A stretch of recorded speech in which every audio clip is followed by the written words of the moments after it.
Well, hello friends, and welcome to another Ask Zach. Today we're going to have fun comparing two of my Bass 6s. Yes, I love the Bass 6, and I wish that someone had done a video like this a long time ago, just because it's tough, when you're trying to decide which one of these to get, because you wonder, what are kind of the strengths and weaknesses of them, and, rarely do you get a chance to play, both of these together. So I ended up buying both of them, and so I just wanted to do a video. This is not a one is better than the other. This is a compare and contrast to show which one might be better for you, or in my case, because it's a sickness, I have both of them because I really like the different sounds that they both offer, and I'm a big Bass 6 fan.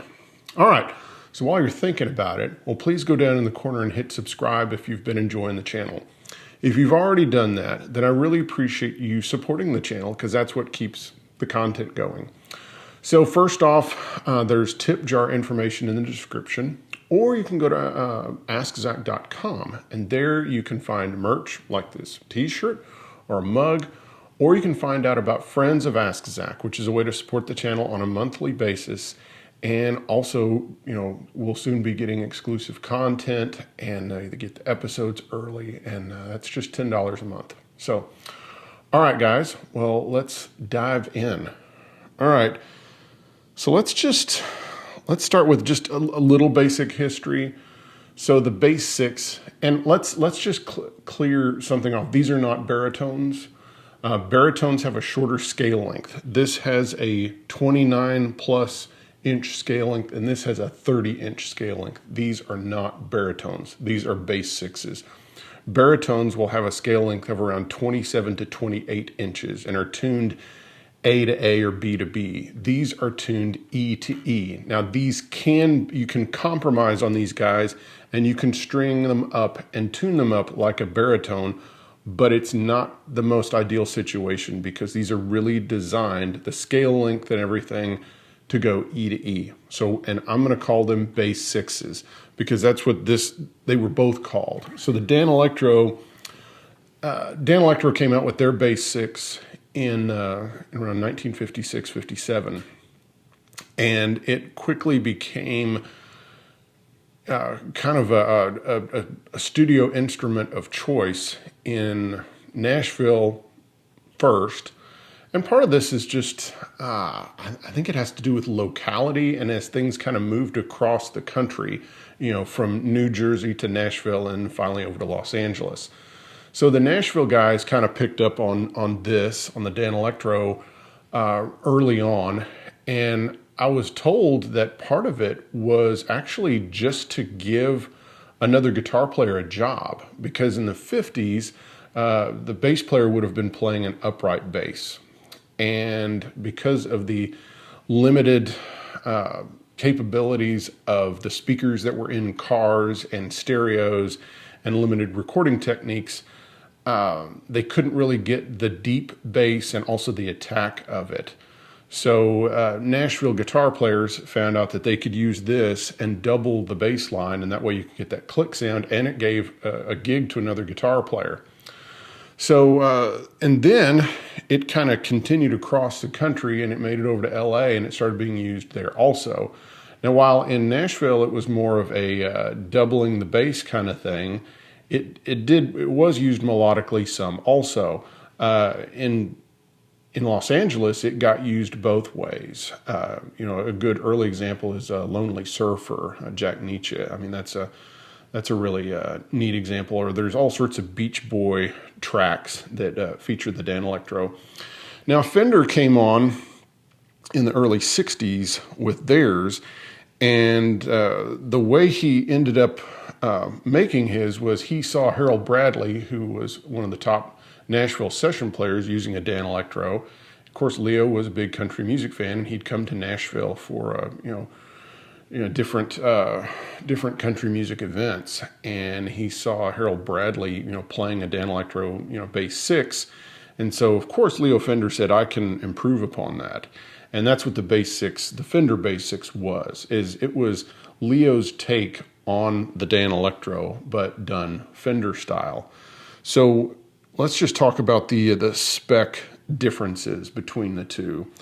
Well, the first thing is the scale length. So this one's like 29.5, and the Fender is 30 inches. And so it's kind of like the difference between the standard Gibson scale and the Fender scale. And, a little bit longer scale length gives you a little more string tension and such. Also, for some, even though it's just that little bit of difference, some people feel like the Fender is a little bit unwieldy because the neck is half an inch longer. So, but I get it. So you have that. The body, of course, this is a poplar shell and then with masonite on it, while this originally would have been solid alder, but then, by now with the Squiers, who knows what it is, but it could be 20 pieces of wood put, that are glued together. These are not super light. These are. Then you have, some of the just idiosyncrasies of each maker. So you have the lipstick tube pickups on the Danelectro, which have a certain sound, and you have these kind of Jaguar style pickups on the Bass VI, which have the Fender sound. You have the Jazzmaster style tremolo on here. You have, of course, no tremolo on here, and originally, of course, it would have had a wooden, a metal bridge with a wooden insert that the strings would have ridden across. Another thing that you have on here, of course, originally the Danelectro had 2 pickups and the Fender had 3, and the Fender had a much more, complex, wiring scheme, and not in a bad way, but it had 3 on and off switches. Then it had the strangle switch. So the strangle switch is ingenious and is really a leg up on the Danelectro, because one of the things you have is that, of course, these instruments are right, their low 4 strings are the exact same thing as your bass player. There's not like some octave difference. Some people somehow have decided there's, another octave between, these and a real bass. There's not. There's about 4 inches of scale length, and of course the strings are bigger, but the strings here are like, this is a 95, and I think this is a 90, and, of course, most low strings on a bass are around 100, so there's not that much difference. So these are in the exact same frequency range. Well, Leo was smart enough to put a strangle switch on there, which what it does is it cuts bass. And that makes it to where this guy can play with a full band with a bass player, and you can play in the low range without it fighting frequency-wise. This guy, if you're playing with a bass player and you're going to play in the low range, you really have to get an EQ pedal, or you have to just dump bass on your amplifier.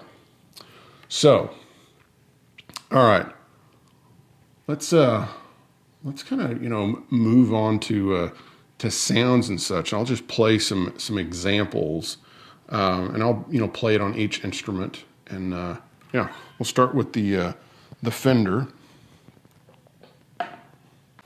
All right, we're going to start with the Bass VI, and I'm actually going to play this with some fuzz. This is a famous solo. This is one of the first fuzz solos ever. It was played by Grady Martin, and on a tune called "Don't Worry About Me." And if you want to learn more about that and the birth of fuzz, you can watch my Birth of Fuzz episode. But anyway, I'm just going to play that. I'm using an analog Sunface, for this, and I'm going to play it. I've got both pickups on. I'm using a light gauge pick, and a thin pick, as it were. And I looked all over the place. The only thing I had was a Carrie Underwood guitar pick that says Some Hearts on it. This is the only thin pick I had. So this is from my time working for Carrie Underwood. And so that's pretty funny. It's a heart-shaped pick. All right, so here we go. A little hiss, little hum.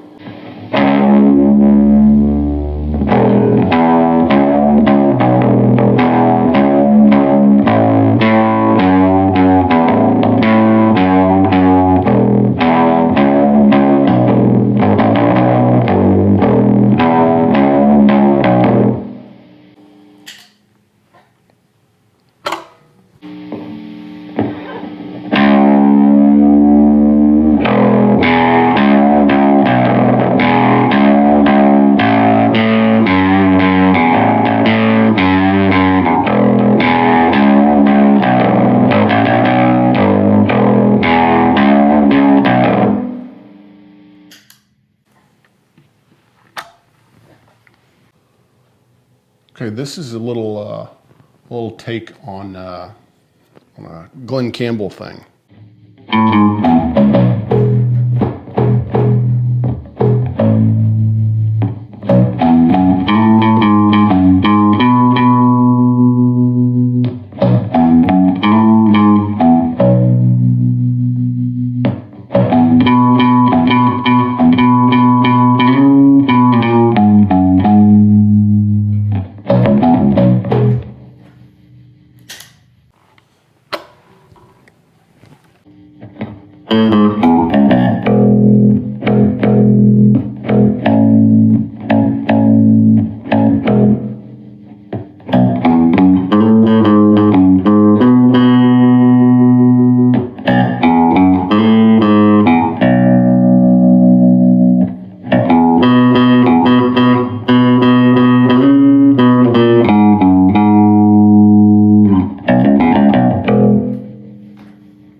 Now I'm just going to do some kind of fiddling around, as it were. At this point, I need to note that the strings are quite different on the two instruments. So the Bass 6, the original strings on it were flat wounds.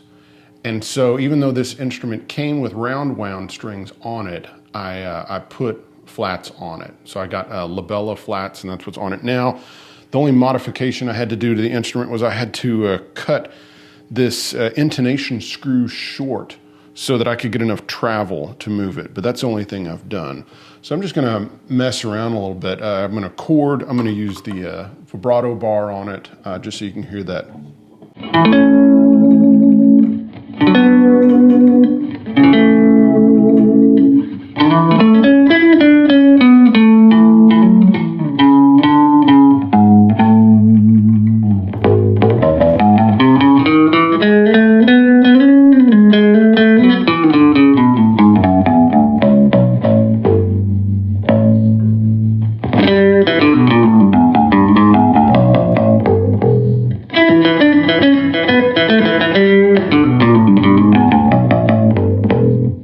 That was all both pickups. I'm going to do just the back pickup now.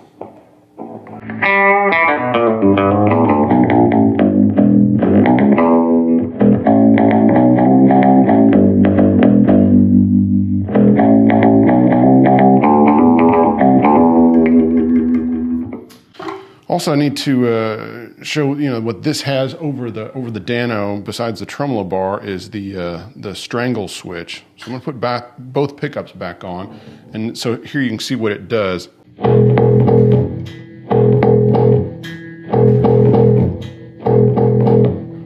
So yeah, that's really nice.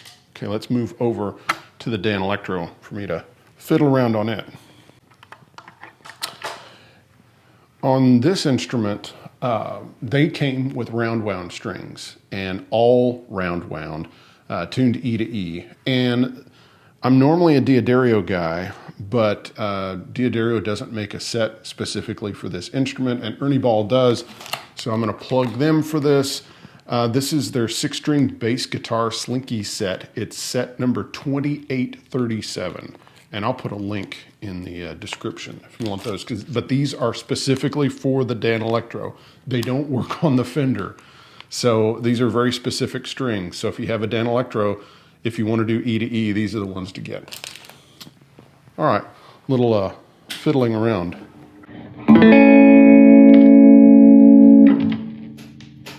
Little crackle for you.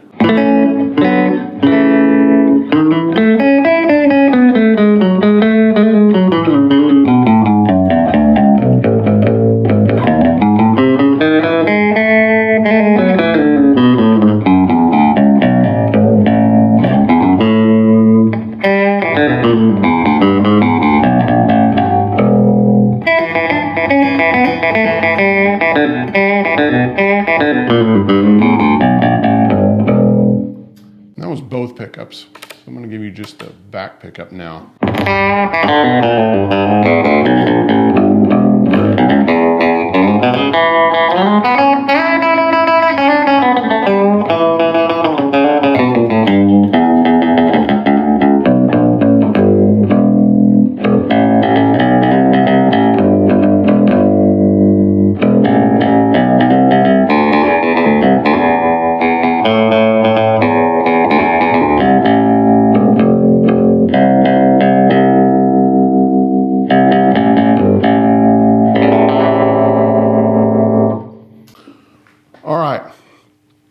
So, at the end of the day, what's the difference between these guys and why should you get one over the other? Okay. This guy has the most character to it. It sounds the most different. It just has this interesting, doinky, hollow, low sound. And, you know, it's pretty eye-catching in this version. But what the Fender has over it is the Fender has it just sounds like a big Fender. You know, that's its advantage and disadvantage. You know, it doesn't have the character that this one does. But this one has the strangle switch, it has the vibrato, and it has the nice adjustable bridge on there. So, yeah. So both of them are really cool. Now, if you're a Bass 6 freak, of course, like me, you're going to have both of them. But you kind of have to decide, because this is kind of a niche instrument. So if you're just going to get one, hopefully this video will help you decide which one suits you best. So again, I love both of them. And just a word about this one. So this is our early 2000s Hodad Baritone, which I hate that name because it's not a baritone. But I wanted to get an early 2000s, late 90s U2, Bass 6 Danelectro, but those have gone up in price a lot lately. They've become collectible. There's this thing about the early Korean-made Dano reissues. So I don't know. Those were the ones I was familiar with. And so I went after one, but they kept, going for high prices. So I saw the Hodad, and I saw that it had a third pickup. It had better tuners on it, versus the baritone or Bass 6s of the late 90s, early 2000s.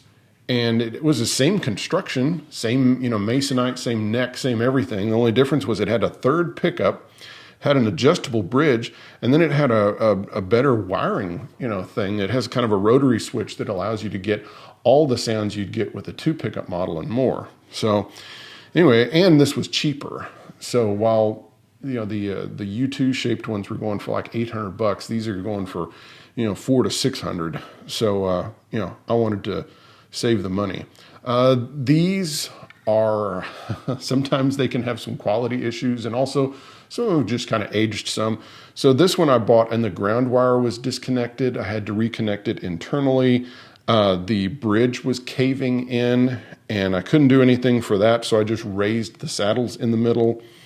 And also when I tried to adjust the pickups, the bridge pickup, the back pickup just fell into the body. And so I had to put springs in there. Actually, my buddy Bill Keck did that.